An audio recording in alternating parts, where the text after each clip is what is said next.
I welcome you to the 8th lecture of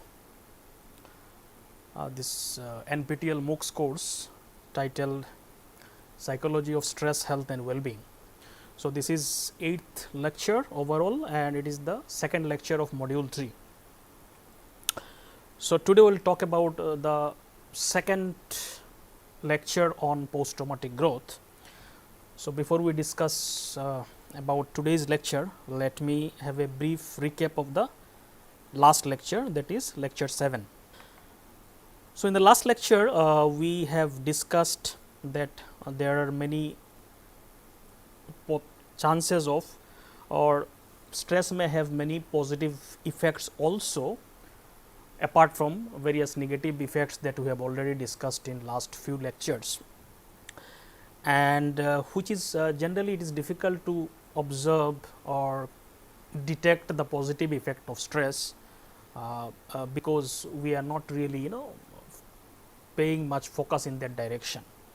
However, generally we have discussed that in that there can be three possible ways in which stress can have a positive impact in our life or can have positive effects.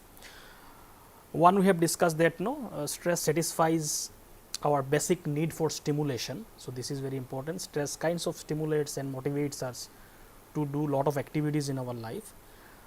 And also we have discussed the second important effects of positive effects of stress is that today's stress can inoculate you or prepare you for the future stress. So, facing stress today may prepare you for the future stress because you know how to deal with stressful situation. And the third positive effect that we have discussed is that stress can facilitate self improvement and psychological growth because of facing difficulties and adversities of life or stressful circumstances in life. So, in that context we have discussed one particular concept called post traumatic growth in the last lecture. Just like we have post traumatic stress and post traumatic stress disorder, there is a possibility of post traumatic growth. So, which basically means positive psychological changes that are experienced by people as a result of struggle with challenging life circumstances. And we have discussed that the reports of PTG are quite common. It is not only experienced by few extraordinary people. And we have also discussed that post traumatic growth and post traumatic stress can co-occur together. That is, these are not two extreme ends of a spectrum, rather both can coexist together. And then we discussed that PTG is different from similar concepts such as thriving, flourishing, resilience, recovery, where the major difference lies in the fact that post traumatic growth happens only in context of traumatic events. Other concepts such as thriving and flourishing can happen in general life situations also. Then we have discussed there are 5 domains that of post traumatic growth that are reported by people and that include increased appreciation for life in general, more intimate and meaningful relationships, sense of more personal strength, new possibilities in life, and spiritual and existential growth. So, these are 5 broad domains which captures post traumatic growth in most of the research findings. And then we have discussed that there is a relationship between post traumatic stress and growth, in the sense that relationship is not very simple. It is a very complex relationship, and most of the research shows there is need for the presence of post traumatic stress in the beginning is actually essential for stimulation of PTG to happen.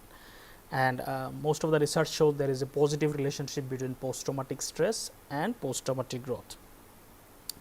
And then we have discussed that post traumatic growth is reported after diverse traumatic events, including various personal traumatic experiences such as medical problem, personal losses, and so many other aspects. Also, people have been reported in the various job and work context also, where people there are inherently stressful jobs such as military, police, emergency workers, etc. So, PTG has been reported by almost various diverse traumatic after experiencing diverse traumatic events. And also secondary traumatic events experiences can also stimulate PTG, which basically means by witnessing a traumatic experience in others' life can also stimulate PTG. Research also shows some evidence in that direction also. So, these are some of the major concepts that we have discussed in the last class. So, today we will talk about some of the other aspects of post traumatic growth. Particularly, we will try to understand theoretical aspects of post traumatic growth, and we will try to understand how PTG actually happens or takes place or unfolds within human being. What are the mechanisms of it. So, we will see some of the theoretical models and try to explain PTG in light of those models. So, these are some of the topics that we will discuss. We will discuss 3 models of PTG. We will discuss process of PTG using 2 theoretical models, and we will also discuss the relationship between PTG and well-being. We will also talk about PTG and wisdom, what is the relationship, and at last we will talk about what are the ways we can facilitate, by which we can facilitate or promote PTG. So, Jenoff Bullman in 2004, she is one of the prominent trauma researcher. In her commentary to one of the articles of Tedeschi and Calhoun, where they have discussed the model of their post-traumatic growth, she said there can be 3 possible explanatory models for post-traumatic growth, 3 possible explanatory models. So, the first model, she said, is strength through suffering. So, this model is basically part of our collective consciousness and collective cultural narratives, that this is very much commonly prevailing in collective understanding of human being, which are reflected into various phases such as no pain, no gain. And we have already discussed the Nietzsche's statement that which does not kill us makes us stronger. These are all reflective of this collective understanding that people develop strength through suffering, and PTG is basically that aspect. What happens as a result of struggling with traumatic experience? Mostly survivors becomes aware of their hidden strengths and potentials and develop newer skills and coping abilities that leads to new sense of confidence, courage and possibilities in life. So, while struggling with traumatic events or stressful circumstances of life, many survivors who report PTG are basically they become aware of their hidden potentials, or while struggling with those difficulties they develop newer skills which were kind of lacking before the traumatic event, or at least they were not aware of them. And these newer skills and abilities that they kind of find while struggling with the traumatic events are kind of experienced as post traumatic growth, which increases more courage, confidence and possibilities of life, which are actually dimensions of PTG. However, this awareness of hidden potentials and inner potentials and development of new skills and understandings and insight is not an easy process. It is a very painful process because you are dealing and struggling with a traumatic event. So, it happens after a lot of struggle. So, that is why the word struggle is there. So, it is not easy, it is painful process, and many people after this long struggle and painful process come out victorious, in the sense they kind of become a new person in some sense by developing newer skills and newer insights. The second model, she said, by which we can explain PTG is using the concept of PTG as a kind of psychological preparedness. So, psychological preparedness basically means, after as a result of struggle with the traumatic experiences, survivors are actually generally better prepared for the subsequent or future hardships and is likely to be less traumatized by the future trauma. So, but that is basically the idea of preparedness. So, once you face or encounter or navigate through a stressful or life crisis, it prepares you mentally in terms of you develop a mental makeup or psychological structure, which kinds of becomes much more strong in the sense that it will be less traumatized when similar thing happens in future, because you have already gone through it and experienced it. So, you are kind of inoculated or kind of vaccinated against it. So, that is the whole idea of this model actually is in line with one model called stress inoculation model proposed by Meichenbaum in 1985, where the idea is experience of today's stress can prepare you for the future stress. So, it's kinds of develops a kind of preparedness and immunity against future traumatic event or stressful event. So, in PTG, a lot of PTG reports are actually like that. So, you become more stronger in the sense you become more prepared for future psychological traumatic experiences, and this typically happens according to Jennifer Bollman by rebuilding our assumptive world. So, when traumatic events happens, we will see the process in more detail in the next model, that our whole psychological structures get shattered and then we rebuild it again. So, this rebuilding, if it goes in the right direction, is experienced as a kind of post traumatic growth. So, your new world, psychological world, will include all this traumatic experience. So, whenever they happen in the future, you are less likely to be shocked by them. So, that is the meaning of psychological preparedness. So, here PTG is seen as a rebuilding of the assumptive world, our mental world, which includes beliefs, schemas, understandings, that accounts that traumatic experiences and their future possibilities, resulting in more shock proof schemas. So, this is one of the another explanation of how PTG is experienced.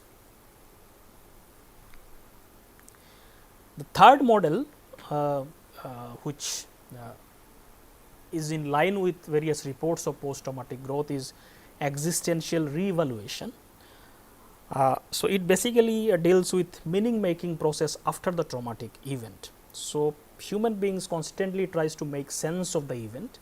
So, whenever a traumatic event happens, people try to make sense of it, why it has happened, why it has happened to me. So, these are the questions people ask constantly to make sense of the event. So, and many times traumatic events are difficult to make sense, that is why they are so traumatic and distressing. So, human beings are meaning making animals, and the traumatic events may cause an existential crisis by threatening the meaning of life. So, whenever a meaning structure by which we make sense of this world is threatened and shattered by traumatic event, it causes distress and crisis in life.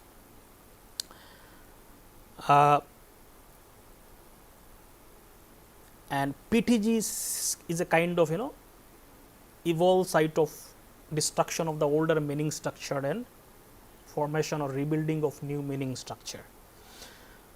So, Jennifer Bollman 2004 discusses two types of meaning that defines the struggle of survivors aftermath of a traumatic event. So, there could be two types of meaning making process working after traumatic event. One is meaning as comprehensibility and meaning as significance.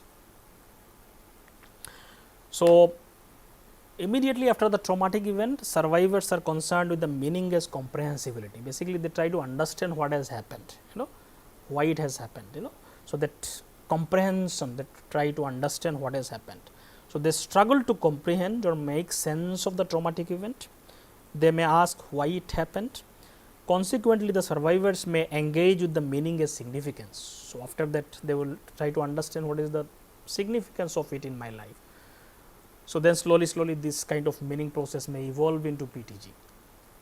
If you can make a coherent meaning structure aftermath of traumatic event. So, this meaning making process may lead survivors to reevaluate their life. So, they kind of reevaluate again what has happened and find newer meaning at the face of probably loss and meaninglessness. So, there is a paradoxical thing in the context of trauma. Trauma may create a sense of meaninglessness in life, create a sense of loss, but many times people after processing after some certain time at the face of that meaninglessness they may find newer meanings in their life, by reevaluating their life structures. Some may engage in spiritual, religious, existential questions that we have already discussed in the dimensions of PTG in the last class, that may also stimulate growth in certain dimensions. So, these are the three explanatory models proposed by Genoff Bollman, by which we can understand or explain PTG that are reported by survivors of trauma.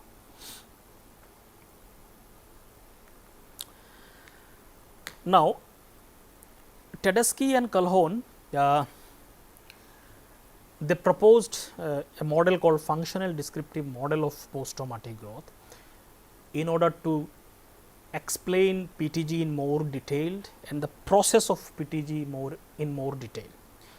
So, that is called as a functional descriptive model of post-traumatic growth. So, we will briefly try to understand what are the processes involved in it according to this model, because this is one of the most popular model in the academic circle at least. So, in that model they used a metaphor of earthquake to explain post-traumatic growth or the process of post-traumatic growth. So, they propose that traumatic events are like seismic event, like earthquake events in our mental world that shatters our assumptive world, just like the earthquake shatters the physical structure. So, they said as whenever we experience earthquakes, generally what happens after earthquake is it shatters all the physical structures that we see in our environment. So, it kinds of destroys. Similarly, traumatic events are like earthquakes or seismic events in our mental world, and the outcome of such seismic event is that it shatters or destroys our mental structures. Now, what is our mental structure here is basically our assumptive world, our core belief systems, our schemas by which we understand the world. So, we may have many belief system about or certain assumptions about the world, about myself, about my future. So, we all have various core belief systems. You may think that my life is secure or my future is bright, or we have I have many support positive support system around me. So, you may have all these unconscious assumptions and beliefs about your world, but whenever a traumatic event happens, a lot of this belief system and assumptions kind of shatters. So, after a traumatic event you may no longer see your life is secure and safe, simply because your security is taken away by a traumatic event. So, you may not see your future as bright after a traumatic event. So, it shatters a lot of these core ideas, and so these mental structures are shattered by traumatic events, and these assumptions which is to give meaning in your life, now it is kind of destroyed.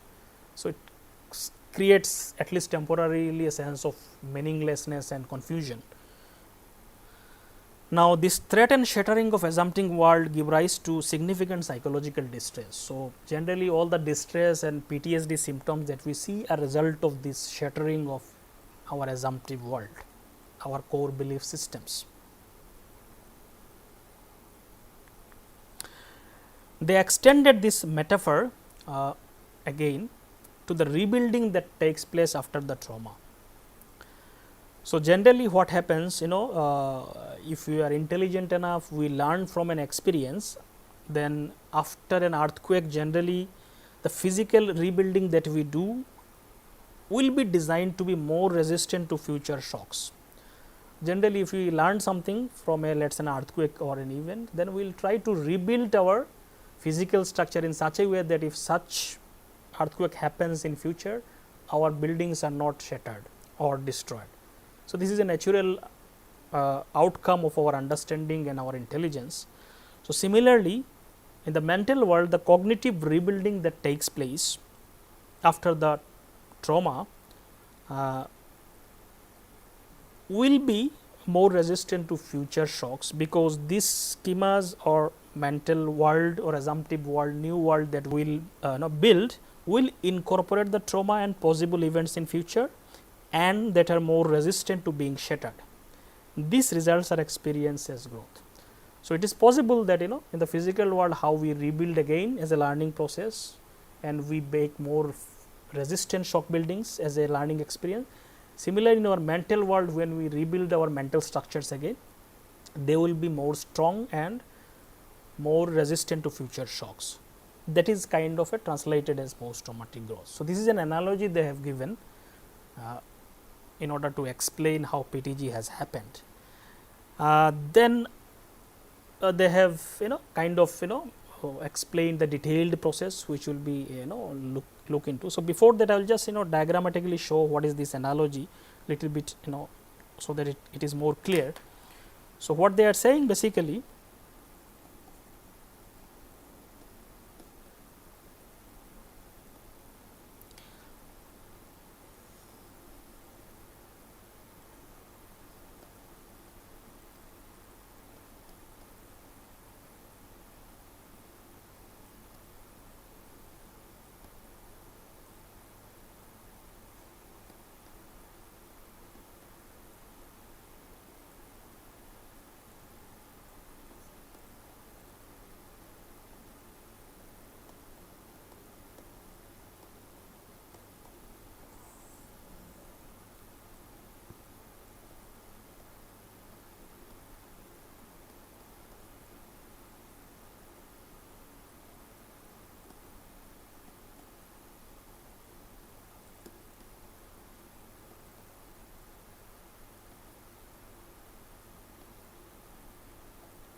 so this is kind of analogy that they kind of try to explain using these two analogy of.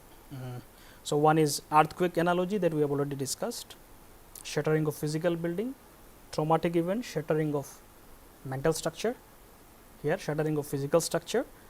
Earthquake, if you really learn from an experience, then physical rebuilding will be much more stronger or more resistant to future shocks. Similarly, if we process traumatic event in the positive direction or the proper direction, or all the proper supportive system is in place, then cognitive or mental rebuilding that we will do after traumatic event will be more stronger and more resistant to future traumatic events or future shocks. So, this is the analogy. Now, they have used this model to explain the process of PTG. It looks very complicated, but actually it is not that complicated. The process is very simple. So, basically what happens after a seismic event basically means traumatic event. So, after a traumatic event, obviously there are naturally we experience a lot of distress, and which causes many challenges in our life in terms of management of emotional distress. So, a lot of emotional distress happens, how to manage that, this is one of the problem or challenges that we experience. Our fundamental belief schemas and goals are shattered. So, that also creates a chaos and confusion in our life. Our life narratives is destroyed, which is connected to schemas and understanding of the world. So, all these challenges causes a lot of kind of creates all this distress and challenges which needs to be tackled. So, one of the natural outcome of such challenges is that people experiences a lot of rumination or automatic thoughts and intrusive thoughts. So, which we have discussed in PTSD also, that people automatically re-experience a lot of traumatic event related memories and stimuli related in thoughts and thoughts particularly. So, that is rumination, automatic intrusive thoughts. You are not able to handle and control it. Too much of thoughts are coming after the traumatic events, which is a natural process and we all go through it. But if certain support structure are around you, particularly if you do self disclosure or you talk about it, you discuss about it with people around you, at least you find some outlet of your emotional experiences, so that you can explain what is happening to you and talk about it, or you have proper social network around you, which is also connected to self disclosure, who are giving you support at that time of crisis. So, this will kind of help you, or any other constructive coping strategies you can involve in. All this will help you to manage your overwhelming emotional experiences, and it will reduce emotional distress, help you to manage all these ruminative thoughts, and slowly one will kind of come into more senses and right frame of mind to process it and disengage from the older goals and start a new chapter in life. So, this is basically rumination more deliberate, in the sense it will become more reflective thoughts, where you will be more consciously thinking about what has happened and what more needs to be done in the future, and new schemas developed, new narratives also develop. So, as a process of that PTG happens, and which can be also connected to the concept of wisdom that we will see later. And with PTG the distress may still coexist together. So, this is some of the main mechanism, some of the processes involved in PTG. Later he developed this model little bit more, using little bit more factors such as socio-cultural factors, but this is the main important factors that we need to look at. So,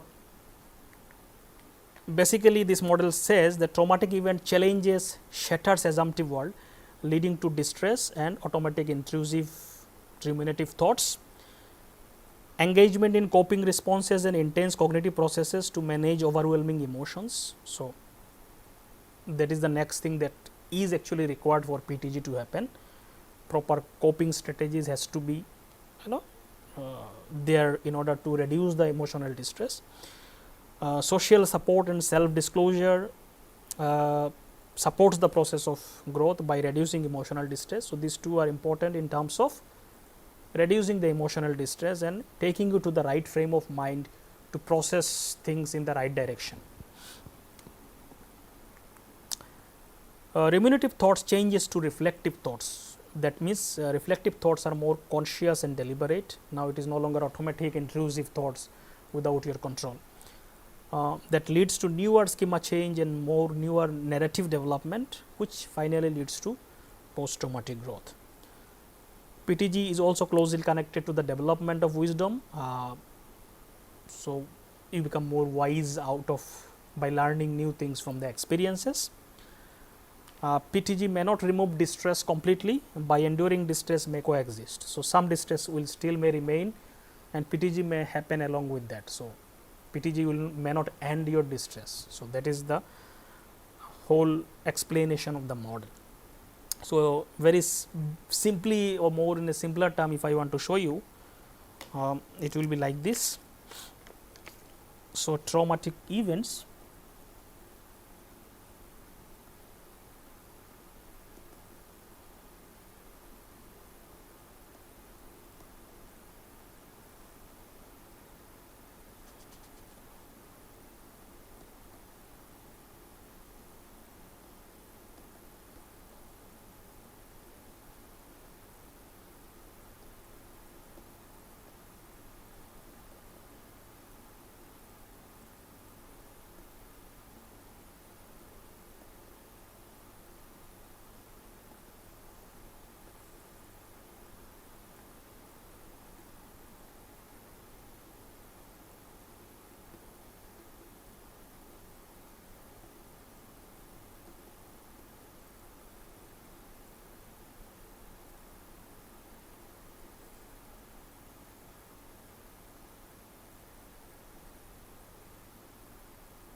So, very simply you can show it in with this diagram, where traumatic events leads to distress because of shattering of assumptive world, and with the distress obviously there is a intrusive thoughts, automatic thoughts, which are basically PTSD stage, where of post traumatic stress symptoms.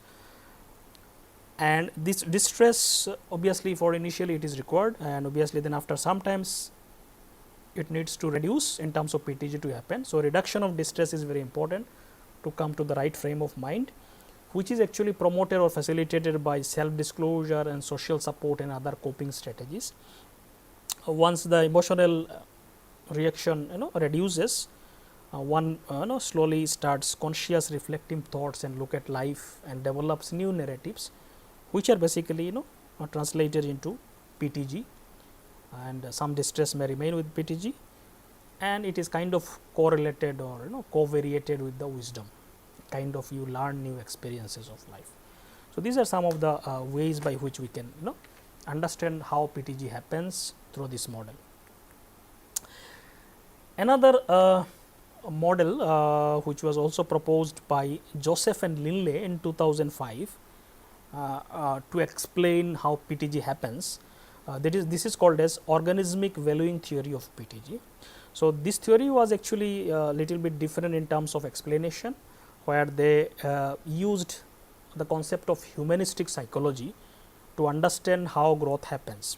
So, according to humanistic psychology, one thing is that human beings have an inherent tendency to grow. So, it is a kind of basic motivation that we all want to grow in our life. Everybody, irrespective of whether actually somebody does or not, this motivation is there, that we all want to expand and grow in our life. Nobody wants to kind of shrink and not grow in their life. So, everybody is, this motivation, inner motivation is there in all of us, and this inconsistent with this inner motivation, actually the psychological rebuilding that happens, that we have seen in the functional descriptive model, is in accordance with that. So, since we are motivated to grow in our life, So, after trauma, even though there are a lot of shatterings and distress, meaninglessness happens after trauma, but we still find a motivation to grow out of it, and people, that is why a lot of people experience PTG. So, this inner motivation kinds of directs us towards that. This model actually provides an explanation for why some people are able to achieve high levels of growth and why people fail to do so. So, in order to explain that, they used two concepts. One is called as assimilation and another is called as accommodation. So, assimilation basically, assimilation and accommodation are the two terms that was first used by Jean Piaget in his cognitive development model, where he basically tried to use the word assimilation to help us to understand that assimilation occurs when we encounter a new idea or new experiences in life and fit that idea with the existing knowledge. So, you have a existing knowledge base and you add one more knowledge to it. So, that is called as assimilation. So, it is more like if you use the analogy of our knowledge base as a container, and you add one more item in that container. So, that is an assimilation. So, adding new knowledge to the existing knowledge base is assimilation. So, for example, a child sees a dog and somebody teaches him. So, this animal is called dog. Then next day or that child finds out or looks at another dog which is of different shape or different color or whatever it is. So, child learns that there can be different types of dog. So, this is a kind of assimilation. So, she has a knowledge of dog, about idea of dog, and she adds on to that information. So, that is an assimilation. Accommodation, on the other hand, it occurs when existing knowledge structure is not or does not work in a situation, and it needs to change to deal with the new information or the new experiences in life, new object or situation. So, here the thing is that you don't add new information to the existing container, rather you change the shape of your container to fit the new knowledge. So, that is accommodation. So, it is more like you change the whole structure of your knowledge. So, old ideas are changed and replaced by new information in the accommodation process. So, for example, you teach a child that this animal is a dog and it has 4 legs. So, child learns that dog has 4 legs.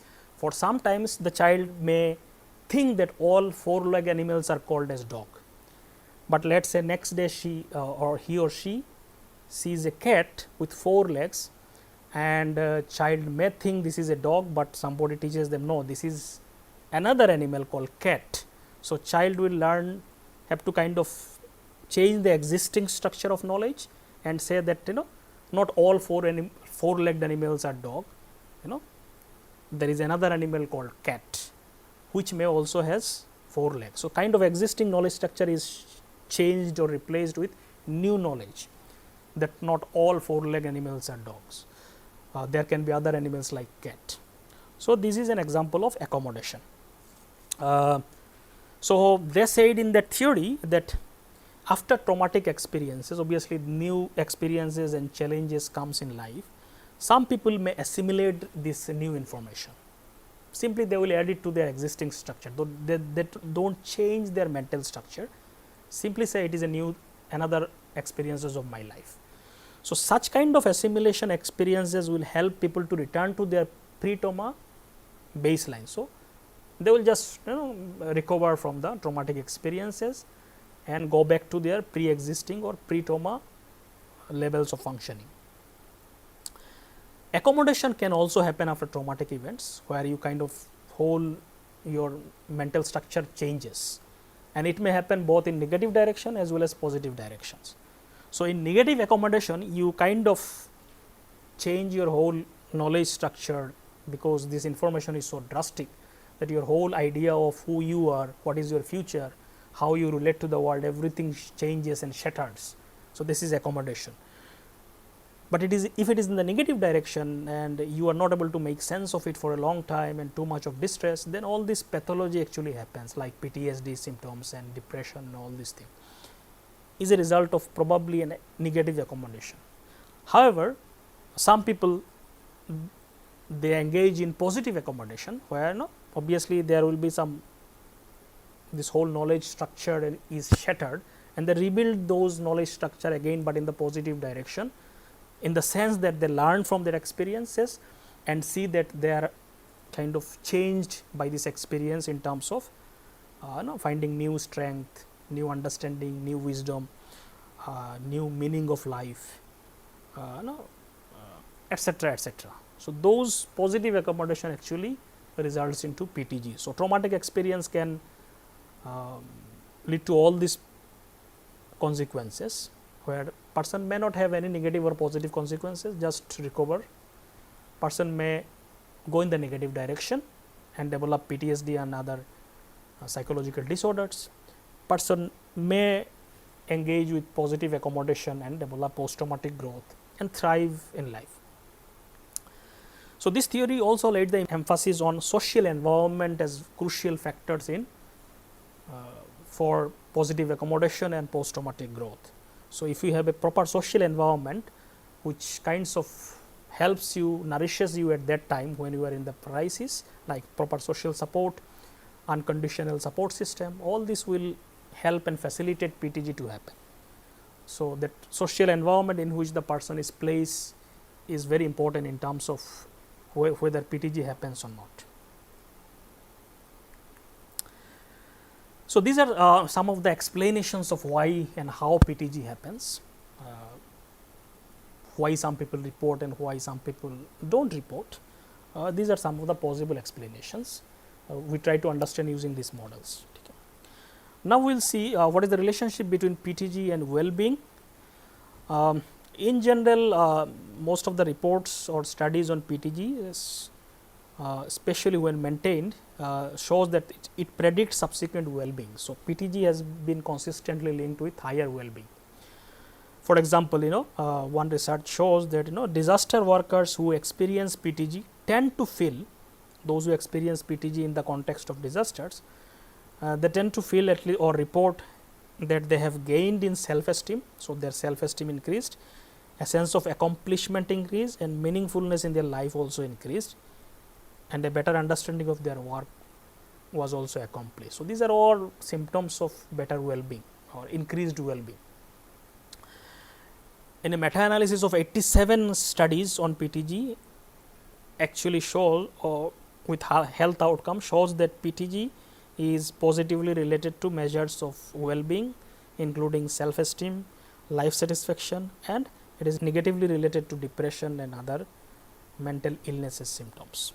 So, in general, most of the reports shows there is a positive relationship. So, if you have PTG, you are more likely to experience well-being also. There is another term that is very closely connected to the concept of PTG is called as wisdom, and it was there in the model of dysfunctional descriptive model also. So, wisdom is generally considered as a psychological maturity. So, you become more mature, that is actually that maturity is wisdom. That integrates cognitive, reflective and emotional personality traits. So, wisdom may have cognitive aspects, reflective aspects and emotional personality aspects also. So, the concept of wisdom often invokes the stereotype of old wise men. Generally this is an image that comes, the wise men, old men. So, people after a lot of life experiences, they become more wise and they can counsel you with various problems of life. So, wisdom accumulates through life experiences. It is always the life experiences that gives you the real wisdom. And it has been reported that age affects the depth of wisdom and that life wisdom advances with age. So, more we experience life situations, the more we become wiser. Generally, this is what happens. Wisdom can be differentiated from PTG. So, PTG is not same as wisdom. These are two different constructs. Wisdom is a broader concept which can be found across lifespan, and it can happen in various life situations, normal life situations, and different experiences, and it is not restricted to just traumatic events. People may become wise after traumatic events, but it is not restricted to it. But PTG is always kinds of restricted to traumatic events, so it happens as an outcome of traumatic events. Generally, PTG was equated and covariated with the development of wisdom. Wisdom and PTG are kind of covariated in the model also of some functional descriptive model. In fact, most of the dimensions of PTG are kind of reflection of wisdom only. So although both PTG and wisdom have been conceptually linked, but not much empirical research was done in this direction. But few studies indicate that there seems to be a positive relationship, but not much empirical literature is available on that.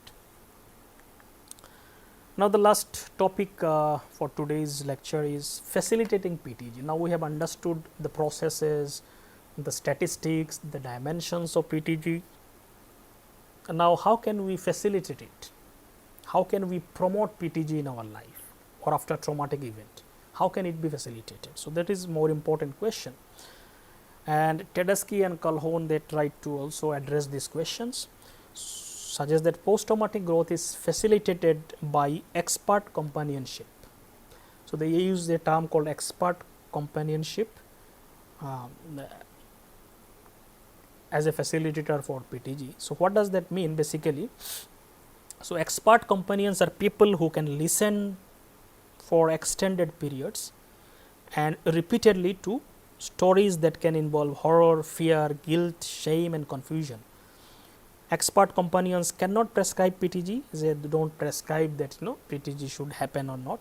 They facilitate it through kind and empathic listening. So, they may be professionals, friends or family members.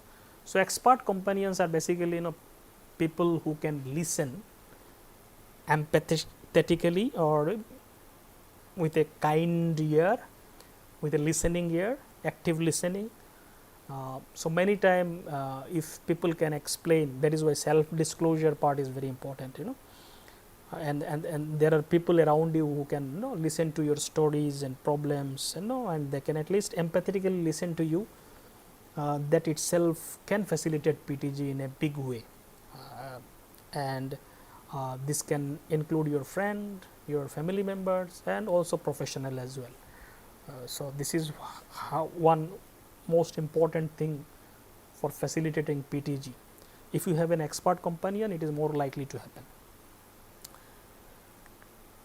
So, Calhoun and Tedeschi also kind of explain it more in terms of giving more specific ways for facilitating PTG. So, they discussed 5 ways are possible in order to facilitate PTG. One is obviously education in terms of trauma education. So, in order to facilitate growth, it is important to understand and educate oneself about the trauma. So, whether you yourself experiencing trauma or you are kind of helping somebody going through traumatic experiences, one thing is very important to understand that what trauma is all about and what it has done to you in terms of your mental experiences. So, that one thing is very clear, that trauma destroys your core belief systems of your life. That is why it is so distressing.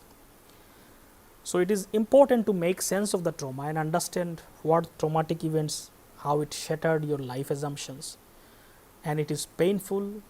It may create confusion and frightening for some time, anxiety experiences, repetitive thinking, hyperarousal, all these symptoms may happen for some times, and these are normal reaction to an abnormal situation, and there is nothing wrong in it.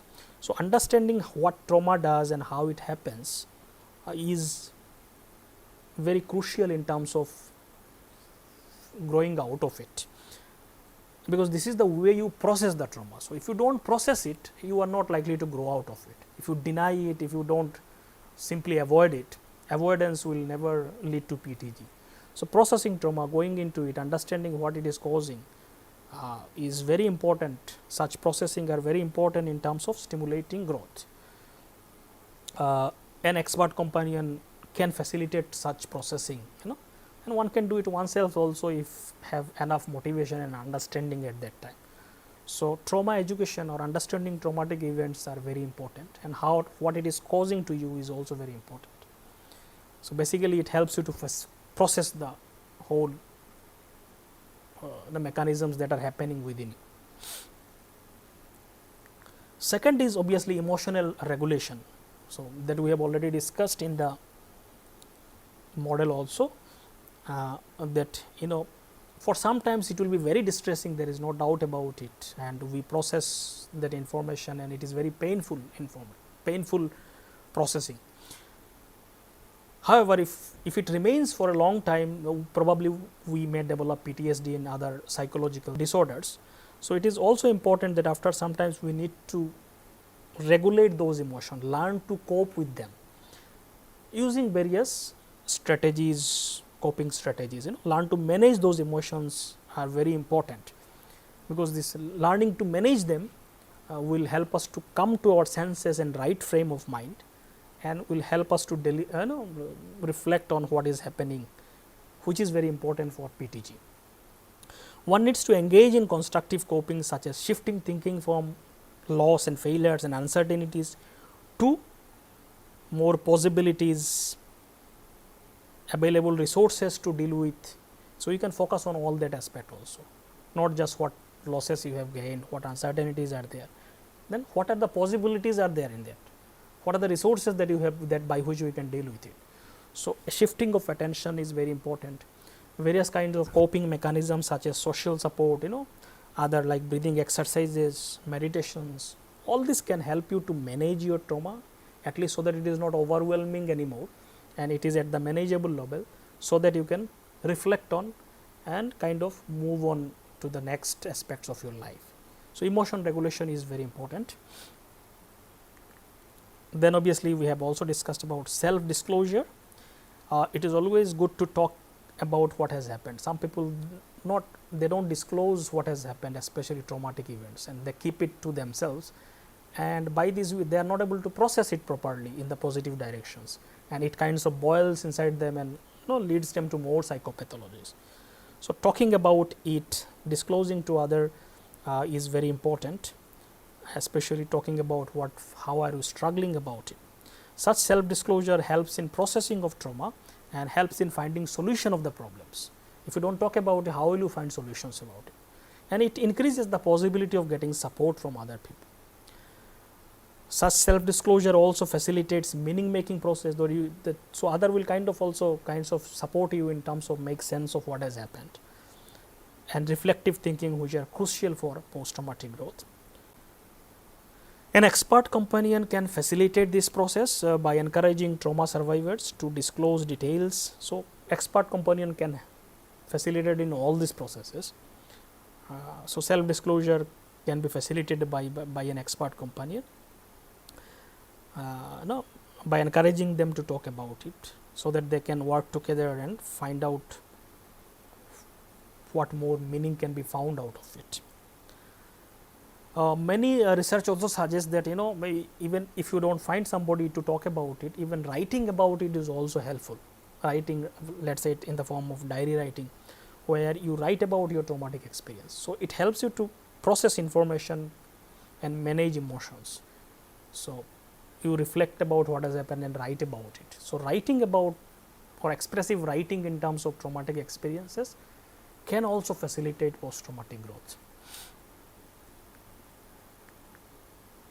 The fourth way of facilitating PTG is narrative development.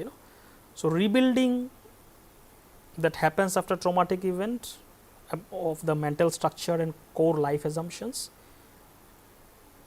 and that rebuilding is connected with the narrative developments. How you explain your life, how you tell stories about your life, is if you develop a coherent storyline or narratives about your life, especially newer narratives, because older narrative has shattered, how you see yourself, visualize yourself after the traumatic event, and if it is a coherent positive narrative, a new narrative, it is more likely to incorporate many dimensions of post traumatic growth.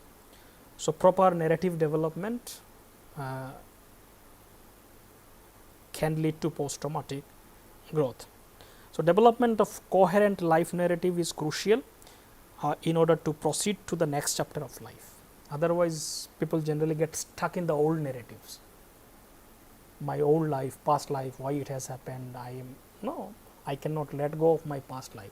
So, people get stuck in that old narrative, then PTG is not likely to happen. So, people kinds of disengage from that and not rebuild a new narratives about new perception of their life. Such narratives, coherent narratives, are very important for PTG to happen. And the fifth is service is also very important. Research shows that people who serve others, or at least help others, benefit others, or at least they support other people in terms of especially the trauma victims who are similar to themselves. So, if they engage in supporting other people, helping them in terms of in whatever ways, in terms of listening to them, it could be, or in terms of supporting them, let us say in terms of building some organizations and or creating supportive structure. So, whatever by helping others, people grow out of it. So, the research very clearly shows secondary trauma, we have discussed in the last lecture, that by looking at other people's trauma and how they grow out of it can also facilitate PTG. So, once you experience post traumatic growth after your traumatic event, traumatic experiences, if you facilitate or at least support people or help people, benefit people or serve people who are similar to you, or at least going through similar experiences, or traumatic survivors, such services are likely to promote PTG in you also. So, that you do not just engage with your own PT world, you also kind of extend your support to others also. So, these are some of the ways by which PTG can be facilitated, and in one life as well as these factors can help you to facilitate trauma survivors of other people, other trauma survivors. So, these important crucial insights are very important. We can use them in our life, and we can also use it to support other people. So, these are some of the important insights about positive dimensions of trauma and stress. So, it is not that all the time stress and trauma leads to negative aspect or negative dimensions such as illnesses and disorders. Obviously, it leads, there is no doubt about it, but there are some other aspects or positive dimensions to it that we try to look at in the last two lectures. So, with this I will end today's lecture. Thank you.